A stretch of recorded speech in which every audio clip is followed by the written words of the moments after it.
बेइज्जती। 5 दिन हो चुके घर का सामान खत्म हुए।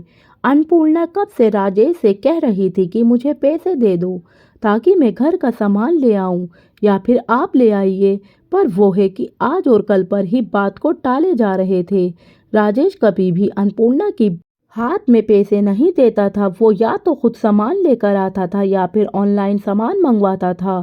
सामान भी सिर्फ इतना ही लाता था कि जो 1 महीने से ज़्यादा चले ही ना। यहाँ तक कि अन्नपूर्णा को ऑनलाइन शॉपिंग करने की भी इजाज़त नहीं थी। कारण सासू माँ को हमेशा यही लगता था कि बहू शॉपिंग के नाम पर बेवजह खर्चा कर देगी, तो इस फिजूल खर्ची को रोकने के लिए अपनी बहू को ही कंट्रोल में कर लो तो ज़्यादा बेहतर है। वे घर में रहती है, उसे भला पैसों की क्या ज़रूरत होगी। बस यही सोचकर वो अन्नपूर्णा के साथ इस तरह का व्यवहार करती थी। यहाँ तक कि राजेश को कह रखा था कि खर्चे दो तो मेरे हाथ में, अन्नपूर्णा को देने की कोई ज़रूरत नहीं। बहू को ज़रूरत होगी तो मुझसे ले लेगी। पर कभी समय न मिलने के कारण या और किसी कारण से घर के सामान लाने में देर हो ही जाती थी। सासू माँ कभी भी सामान लेने खुद बाहर नहीं जाती। हमेशा यही कहती कि हमारे समय में हमने यह सब कर लिया, अब हमारे आराम के दिन हैं। अक्सर मेहमानों और रिश्तेदारों के सामने शर्मिंदा अन्नपूर्णा को होना पड़ता। राजेश खुद तो ऑफिस में होता था और सासू माँ हर चीज़ से अपना पल्ला झाड़ लेती थी, पर इस चीज़ का सामना अन्नपूर्णा को ही करना पड़ता था। इस कारण से अक्सर अन्नपूर्णा को शर्मिंदा होना पड़ता था। अभी 2 महीने पहले की ही बात है। घर पर अचानक से मेहमान आ गए। सासू माँ ने खाना बनाने को कह दिया, बिना ये देखे कि रसोई में सामान है या नहीं। फिर भी उसने जो सामान घर में मौजूद था उसी से रसोई तैयार करके खाना परोस दिया, जिसे देखकर सासू माँ का पारा चढ़ गया। मेहमानों के सामने ही बोली, बहू कुछ ढंग का तो बनाती, ये क्या रोटी सब्जी बना रखी दी। यह तो अपने घर में ही हर कोई खा लेता है। अब इतने लोगों के सामने अन्नपूर्णा क्या जवाब देगी। रसोई में सामान खत्म हो चुका है, घी तेल भी बचा कुचा इस्तेमाल किया है, रसोई के डिब्बे तक खाली पड़े हैं। पर सासू माँ को तो निरंतर बोलना जारी रहा। किसी भी रिश्तेदार या मेहमान के सामने बोलने से सासू माँ को बिल्कुल भी गुरेज नहीं था।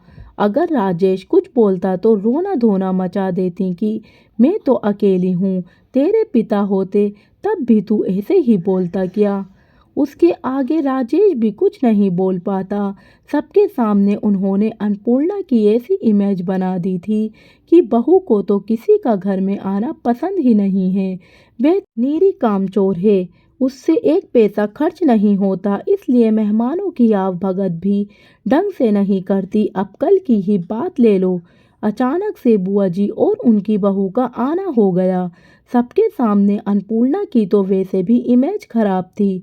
इस कारण बुआ जी अपने साथ नाश्ते में गर्मा गर्म कचौरी समोसे लेकर आई थी, जिसे देखते ही सासू माँ ने टोका, अरे जीजी आप नाश्ता क्यों लेकर आए हैं, वो तो घर पर ही बना लेते या मंगा लेते। कोई बात नहीं भाभी, हम आ रहे थे तो रास्ते में गरम गरम बनते हुए दिख गए, तो सोचा कि यहाँ के लिए भी ले लें, साथ बैठकर ही खाएंगे। इतने में राजेश भी घर आ गया तो सब ने मिलकर कचौरियाँ खाईं। बुआ जी ने जाते समय सासू माँ ने अपने पास से चुपके से पैसे निकाल कर दिए, जीजी आपका बहुत खर्चा हो गया, ये पैसे तो आपको लेने ही पड़ेंगे। अरे रहने दे, तेरी बहू को अच्छा नहीं लगेगा। बुआ जी ने धीरे से कहा, मामी जी आप अपनी बहू से इतना क्यों डरती हैं।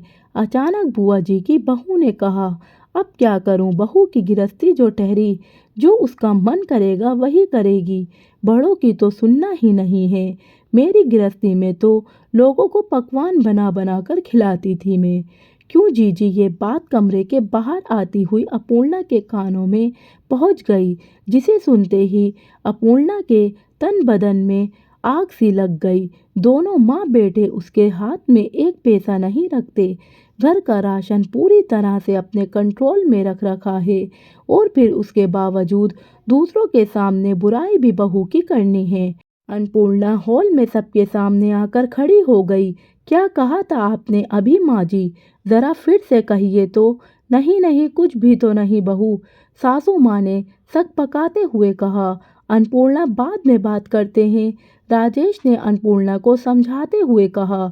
नहीं, जो बात करेंगे अभी करेंगे। अन्नपूर्णा सबके सामने क्यों बतंगड़ बना रही हो? राजेश ने थोड़ा बिगड़ते हुए कहा। जब इमेज मेरी सबके सामने ही खराब हो रही है तो सबके सामने ही बात क्यों ना करूं? कौन सी गृहस्थी की बात कर रही हैं माँ? अरे बहू, भाभी का ऐसा कोई मतलब नहीं था। बुआ जी ने बात संभालते हुए कहा। बुआ जी, मुझे आपसे कोई शिकायत नहीं है, क्योंकि आप जो देख रही हैं और आपको माँ जी जो दिखा रही हैं, आप तो उसे ही सच मानेंगे। पर आपकी भाभी क्या करती हैं वो भी तो सुन लीजिए। नाम सिर्फ बहू की गृहस्थी का है पर कंट्रोल इनका खुद का है। मैं अपनी मर्जी से 1 रुपया खर्च नहीं कर सकती, और रुपया खर्च करूं तो कैसे? एक पैसा मेरे हाथ में रखा नहीं जाता। इसे आप मेरी गृहस्थी कहेंगे? घर का राशन का सामान भी इतना ही मंगाया जाता है कि महीना पूरा होते ही वो खत्म हो जाता है। बहू पर तो इतना सा भी विश्वास नहीं, जैसे बहू सामान समेट कर अपने पीहर ले जाएगी। सामान लाएंगे तो राजेश जी ही लाएंगे, और इन्हें सामान लाने में देर सवेर हो ही जाती है। अब घर में सामान ही नहीं होता तो बहू कहाँ से खिलाएगी? फिर दूसरों के सामने बेइज्जत बहू को किया जाता है। अन्नपूर्णा, बस करो, शर्म नहीं आती अपने परिवार की इज्जत को उछालते हुए? सासू माँ ने कहा। बस मैं नहीं, बस आप कीजिए। आपके परिवार की इज्जत उछल रही है, वो आपको दिख रहा है। लेकिन बहू की तो कोई इज्जत ही नहीं होती है। बहू की इज्जत को तो फुटबॉल समझ रखा है, जिसे किसी के सामने उछाल दिया जाता है। या तो मुझे मेरी गृहस्थी मेरे तरीके से चलाने दीजिए, वरना संभालिए अपनी गृहस्थी को। मैं चली यहाँ से 1 मिनट। अन्नपूर्णा अचानक बुआ जी ने कहा। राजेश, तुम पढ़े लिखे होकर ऐसी हरकतें करते हो? क्या तुम्हारी पत्नी को खर्चों की ज़रूरत नहीं होती, जो तुम एक पैसा उसके हाथ में नहीं रखते? बुआ जी, माँ मना करती है। कई बार समझाने की कोशिश की, पर माँ है ना, कि हमेशा रोना धोना शुरू कर देती है। तो मैं कुछ कह नहीं पाता।